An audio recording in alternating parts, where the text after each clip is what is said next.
بعض الفلاسفة كيعتبروا أن الإنسان كائن اجتماعي بالطبيعة ديالو، ما يقدرش يعيش بعيد على الجماعة البشرية اللي كينتمي ليها. هاد التجمعات البشرية اللي كانت عبر التاريخ عرفت تطورات كبيرة مع مرور الزمن، خصوصا في أشكال العيش ديالها، وكذلك في الأنظمة السياسية اللي كتنظم العلاقة بين أفراد المجتمع. فقبل ما نوصلوا لهاد الأنظمة السياسية اللي كتسير الدول المعاصرة من ديمقراطية وجمهورية وملكية دستورية وغيرها، كانوا المفكرين والفلاسفة كيناقشوا طبيعة الدولة والنظام المناسب اللي ممكن يحقق السعادة والرضا لجميع الأفراد ديالها. وهنا غنرجعوا بالزمن للوراء، وبالضبط في القرن الرابع قبل الميلاد، في مدينة أثينا باليونان، مع الفيلسوف أفلاطون اللي حاول يوضح لنا أنواع الحكم والفرق بينهم والنوع المناسب للمدينة الفاضلة كيف ما كيسميها. أفلاطون هو فيلسوف يوناني عاش ما بين 428 و 348 قبل الميلاد، وكان تلميذ الفيلسوف الشهير سقراط، اللي خلى أثر كبير في شخصية أفلاطون وفي الفلسفة السياسية ديالو، خصوصا بعد الإعدام ديال سقراط. أفلاطون كتب محاورات في بزاف ديال المواضيع الفلسفية، ومن بينها موضوع السياسة والدولة والعدالة وكل ما له علاقة بالتجمعات البشرية. وهنا غنهضروا على محاورة الجمهورية اللي حدد فيها أفلاطون أسس المدينة الفاضلة، واللي الغاية ديالها هي تحقيق السعادة لجميع الناس. فكيفاش كيصور أفلاطون المدينة الفاضلة، وأشنا هي الأشياء اللي خاص ضروري توفر باش تحقق هذه المدينة في الواقع؟ فاش كنرجعوا للسياق التاريخي اللي عاش فيه أفلاطون، كنلقاو مدينة أثينا وسط صراع سياسي بين زوج ديال الأحزاب السياسية، الحزب الأرستقراطي والحزب الديمقراطي. هادشي غيخلي أفلاطون ينتقد الأوضاع السياسية اللي كان عايش فيها، ويقارن بين الأنظمة السياسية المتنوعة اللي كانت في المدن المجاورة لأثينا، وقدر يوصل لخلاصات اللي غتشكل أساس المدينة الفاضلة ديالو. هاد الأسس غيزيد عليها أفلاطون البعد الأخلاقي، حيث السياسة بالنسبة ليه هي العلم اللي كيحدد لنا المعاني العامة للسعادة ديالنا، وهذا الشيء كيعني أن السياسة هي وسيلة باش نحقق الخير الأسمى لجميع أفراد الدولة. في كتاب الجمهورية كيعرض لنا أفلاطون القواعد والأسس اللي خاص ضروري تكون باش تحقق المدينة الفاضلة في الواقع، واللي أولها التقسيم الطبقي للمجتمع، وثاني نظام التعليم في المدينة، وثالثا نظام الشيوعية، وأخيرا نظام الحكم المناسب للمدينة الفاضلة. اولا غنبداو بالتقسيم الطبقي للمجتمع، وهنا تيقول لنا افلاطون باللي ما يمكنش لجميع افراد المجتمع يكونوا في نفس الطبقه الاجتماعيه، خاص ضروري يكون تقسيم للوظائف، وكل فئه تخصص في مجال معين، وبالتالي كنكونوا امام ثلاثه ديال الطبقات: طبقه الحكام وطبقه الحراس واخيرا طبقه الصناع. هذا التقسيم كيعطيه أفلاطون واحد التبرير، وهو أن التخصص في مجال واحد كيخلي الفرد يكون متقن لذلك المجال ويساهم في تطور المدينة، عكس إلى خلينا المجال مفتوح أمام الجميع غنسقطوا في العشوائية.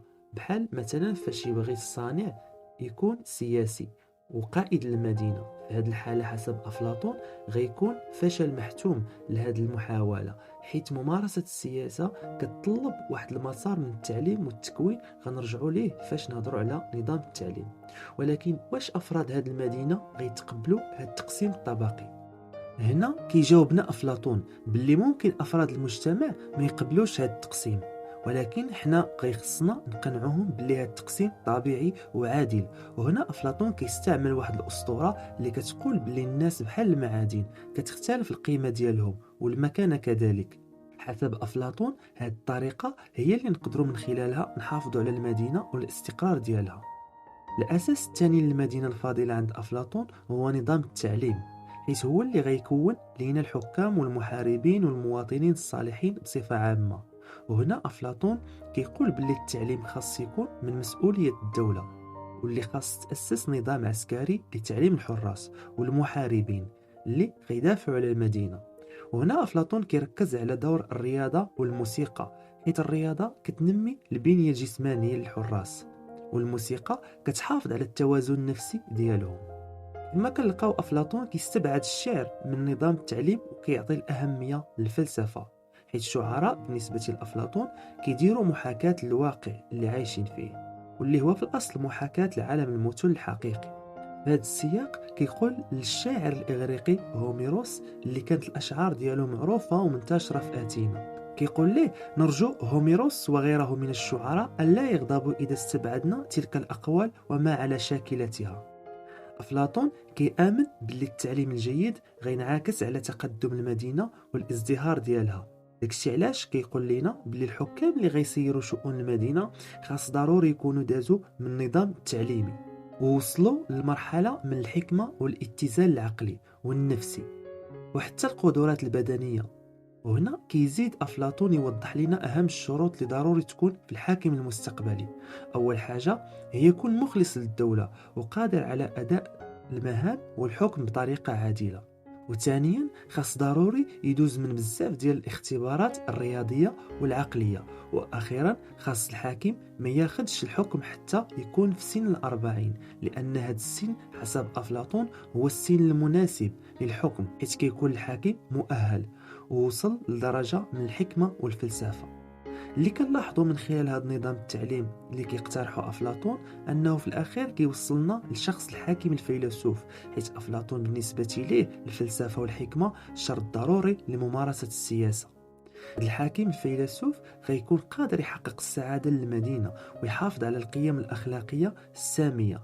في هذا السياق كيقول أفلاطون: الفلاسفة للدولة وليست الدولة للفلاسفة. وهذا الشيء كيعني أن الحكام الفلاسفة الحقيقيين هما اللي كيخدموا الدولة ويحافظوا على الاستمرار ديالها، ماشي العكس، يستافدوا منها ويحققوا مصالحهم الخاصة.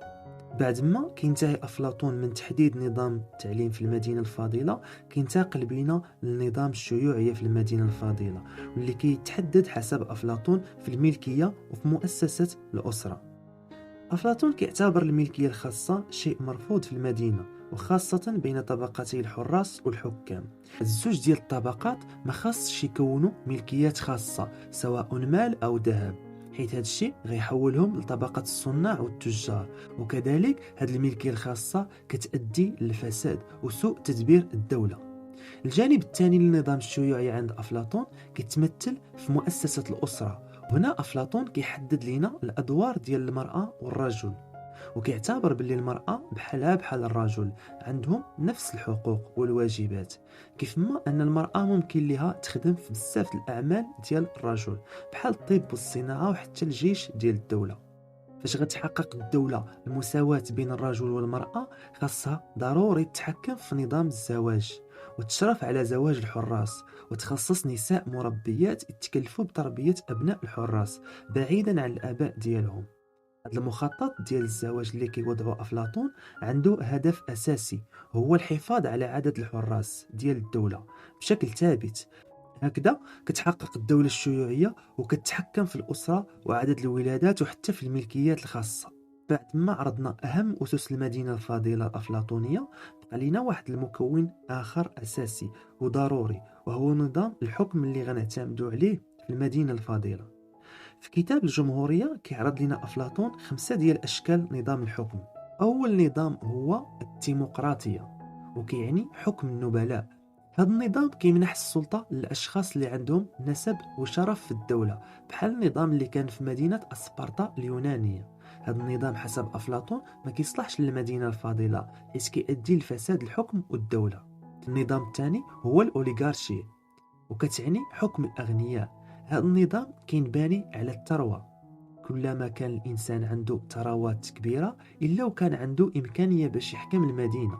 هذا النظام حسب أفلاطون غير صالح للمدينة الفاضلة، حيث كيزيد يكرس التفاوت الطبقي بين الأغنياء والفقراء. النظام الثالث هو الديمقراطية، اللي كتكون فيه السلطة مستمدة من الشعب، لكن أفلاطون كيعتبر هذا النظام من أسوأ الأنظمة السياسية، حيث كيعطي الفرصة لأي شخص لتقرير مصير الدولة. وهذا الشيء اللي كيرفضه أفلاطون، حيث اللي خاصين ينظموا شؤون الدولة لابد يكونوا دازوا من مراحل التعليم اللي ذكرناها قبل. النظام الرابع هو التيوقراطيا، وهو حكم اللي كيتأسس على الدين، وكيعتبروا أفلاطون باللي كيستمد القوة ديالو من التشريعات اللاهوتية. هذا الشيء اللي كيخليه يكون حكم مطلق وثابت. النظام الأخير هو حكم الطغيان، وهو حسب أفلاطون أسوأ هذه الأنظمة حيث كيعتمد على الشهوة والوحشية. الحاكم في هذا النظام كيكون وديع مع الناس في الأول، ولكن من بعد فاش كيتمكن من السلطة كيتحول لطاغية ومتسلط. من بعد ما كيعرض لنا أفلاطون هاد الأنواع ديال الأنظمة السياسية، كيحاول يصيغ لنا نظام سياسي خاص، وكيبان أنه كيجمع ما بين الديمقراطية والأرستقراطية. يعني خاص يكون حاكم واحد، ولكن هاد الحاكم بالضرورة خاص تكون فيه جميع المواصفات اللي سبق وتعرفنا عليها. ونقدر نقولوا بأن الجانب الديمقراطي في هذا النظام هو أن هذا الحاكم قبل ما ياخذ السلطة داز من مراحل ديال الاختبار اللي كانت مفتوحة أمام جميع المواطنين ديال الدولة. في كتاب قصة الفلسفة ديال الفيلسوف ويل ديورانت يطرح واحد السؤال أساسي، وهو واش هاد المدينة الفاضلة كان لها وجود عملي ولا بقات غير في الخيال ديال أفلاطون؟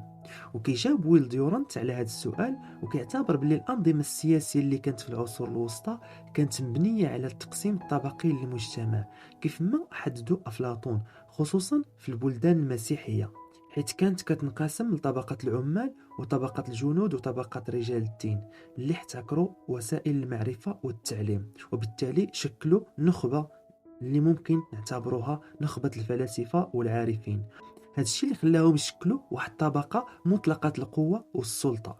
عموما كيبقى تصور أفلاطون ونظريته في السياسة من أهم ما كتب في الفلسفة السياسية منذ البدايات الأولى للفلسفة. إذا كان وصلوا لنهاية الفيديو كنشكركم على المتابعة، وإلى فيديو قادم.